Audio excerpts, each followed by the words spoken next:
Hello, welcome to my updated polishing video. I changed the way that I made my dice, and so I figured it was time for an updated video. I no longer make dice that have sprues on the corner. They now have sprues on the face. So when I demold a die, it looks like this, where that pour point is just on a single face, which makes it so that you really only have to focus on cleaning up one face instead of all of the faces that touch a corner. So it does speed up the process a little bit though. Note that depending on how old the mold was, can determine how shiny the dice come out. For example, this D4 was made with a fairly fresh mold. And so you can see it's pretty shiny, even these top places that will need to be sanded. Whereas this D4 was made when the mold was getting pretty old, and you can see it's got some markings happening on each face that can be polished away, but this die is going to require more polishing than this one. It's just happens as the molds slowly deteriorate, and then eventually when they get to this point, I know that they probably need to be retired. Another disclaimer is that this is not how I polish dice. I use a pottery wheel and a Dremel, but the purpose of this tutorial is to be as low budget as possible, showing you how to do it with this polishing kit that I offer, and just quick, easy, simple. So the things you're gonna need your dice. You're gonna need water and some kind of water dispensing thing. You're gonna need your polishing supplies. This is the polishing kit that I sell on my website. And you're gonna probably want gloves. Although cured dice are not toxic, as you're sanding and polishing, you can kick up fibers and they'll be wet because of the water, and that can soak into your skin and cause an allergic reaction. So better safe than sorry is to just have some gloves. Another thing you're gonna want is a smooth, flat surface. I bought a bunch of these acrylic clipboards, because they mean that I can take my polishing with me wherever I go. It's real nice. So, looking at the dice, in most cases, the face with the sprue, which will need the most attention, is going to be the low face.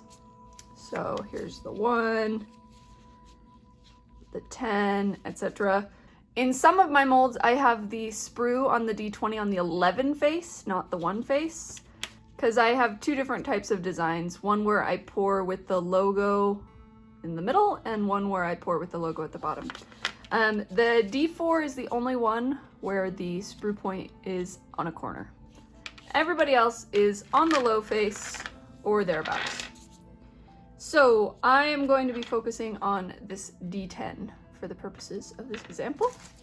So in the polishing kit, you have a piece of 600 grit sandpaper, and then these are called polishing papers. They are brand name Zona or 3M, and they go in the order that they're packed. You're gonna start with green, then gray, then blue, then pink, and then this is like a mint, and a white.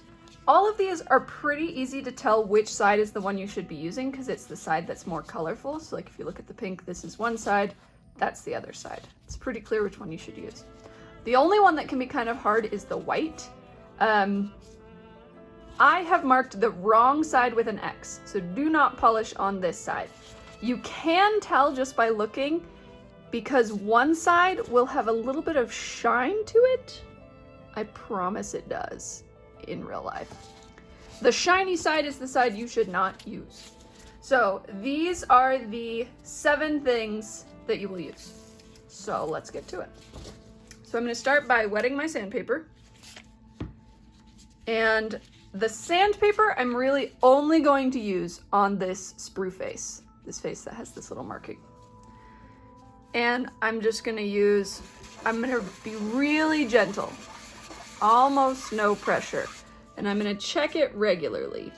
And my goal is to get it to a point where I can't really see that sprue mark anymore. This is the step where it's easiest to throw off the geometry of your dice. So you want to be really careful here, because if you over sand, you can't come back from that. But I am getting there. See how the sprue is getting harder to see? That little circle.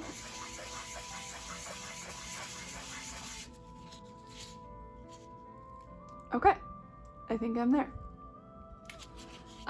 Sometimes if I have snipped the sprue a little too close, you might reach a point where you've sanded it as far as you feel comfortable and you can still see like a little dent or divot. When I'm working, I will fill those in with UV resin and start again. If you have purchased a raw set from me that has that, I am sorry. I hope you have some UV resin around to use. If you don't, many apologies. All right, now we're gonna move on to the green. And again, I'm gonna wet it. And what you're gonna wanna check and see is, do the sides on either side of the sprue side need some extra attention? Of any sides, these are the two that often cause the most trouble. On this particular set, they're pretty good. And so I'm gonna leave them be. But sometimes if they're rough, or if there's like some overhang that came off of the sides here, I will start using green on these. But in this set, I don't need to. So you're gonna wanna be sure that your movements aren't too regular. If you're constantly doing the same size circles, you're going to end up working grooves into your dice because you're doing the exact same motion every time.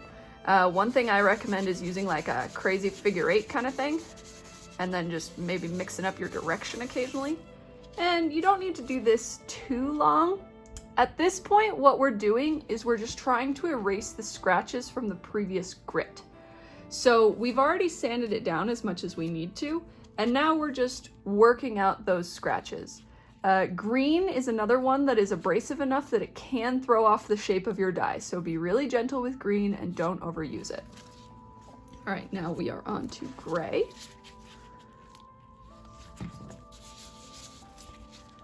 And again, same process. So you can see it's still not very shiny, especially compared to the other faces. Like, nope. Different. All right, so now we move on to blue. By the time you hit blue, you're not really at risk anymore of throwing off the geometry of your dice, so I do start using a little bit more pressure and time on these because I'm not afraid that I'm gonna end up with a weird looking die. So you can see it's getting shinier, but it's still definitely not shiny. No. To pink.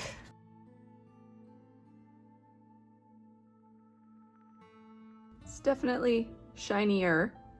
It's got a gloss to it now, but it's not this shiny. And then after I do the mint one, this is where I really start to be like, whoa. See, like that's pretty good. That's almost there. Now I actually do something a little weird here. I'm not gonna go straight to the white. Here's what we're gonna do instead. So at this point is when I am going to ink the dice. And these are actually a set that I'm doing for trade. And the person I'm trading with requested a blue-purple two-tone ink. So before I do the white paper, I'm going to ink this die. My inking process can be described as chaotic, and that's just how it is.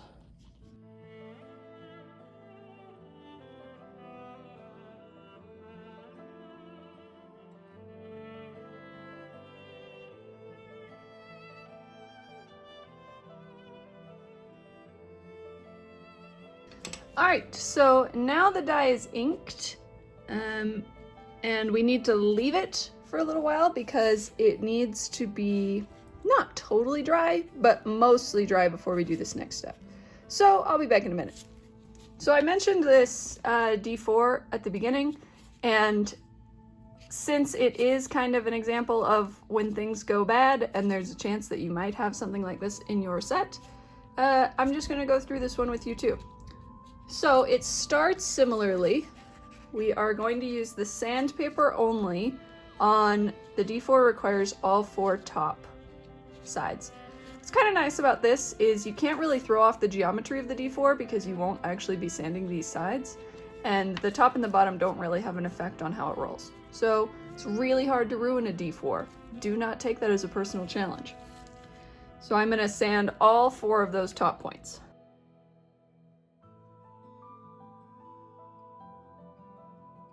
All right, so now the corner is sanded flush and flat. We're gonna move on to the green paper, and again with the green paper, I'm only gonna do this top face. Or top corner, I mean. Okay, now that green is done, I'm gonna bring gray over, but here's where I'm gonna differ from what I've done before. Since every side on this D4 is pretty rough and not super shiny, I'm actually going to use this gray on every side for this one. So I'm going to start with the top corner.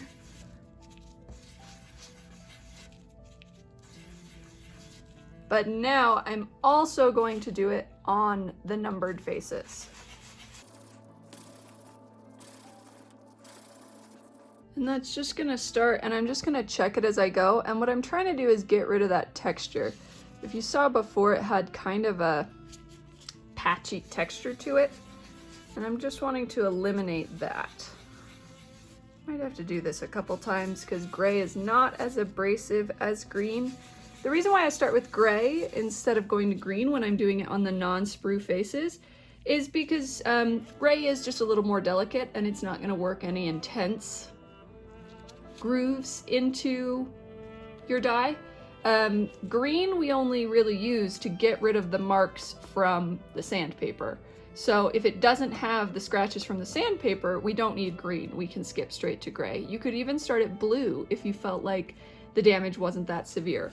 On this one, I felt like the faces were pretty unattractive. So I hit it with gray. And this doesn't have to be every face, it's just any non-sprue face that you feel isn't as shiny as it could be, which just happens due to mold wear and tear or any other number of reasons. So I'm just gonna go through the process with the rest of the papers. And for this, I do feel like the bottom corner has also got a little bit of that texture thing going on. Not as much as the faces did, but I'm gonna start the bottom corner on blue as well.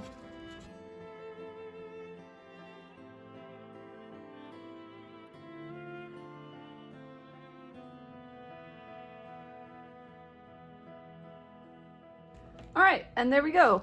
Now this die has shiny faces, just like a set that had come from a younger mold. So even though this method is designed so you have to only focus on one face, do be aware that, at least if you're purchasing a set from me, you could still need to work on more than one face because things happen. It's just how it works.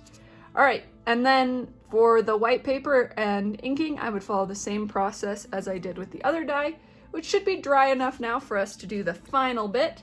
So let's move on back over to that guy.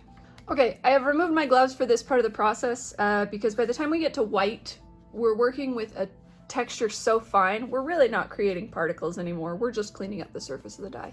And I like being a little more hands-on at this point. So we've inked this die, and what you should be able to see somewhere, like right on the 2 face, can you kind of see those streaks coming off the number? That's from where I rub against the paper towel. And it's also, if you look right on the edge there, you can see there's some paint that didn't come off the die when I did that rub thing. That's what this last step is for. This last step is to polish the one face, yes. However, you can see it's looking pretty good already. But what this does is it's going to remove any excess paint that's not in the numbers, as well as just make sure that everything has a nice uniform shine. So I'm just gonna go through the same process. I'm a little less worried about random movements here because, again, this is such a fine grit. Sorry, I didn't finish my sentence. So now we've cleaned it up so that all the paint is just inside the number. I'm going to do the same thing to the evens. And voila!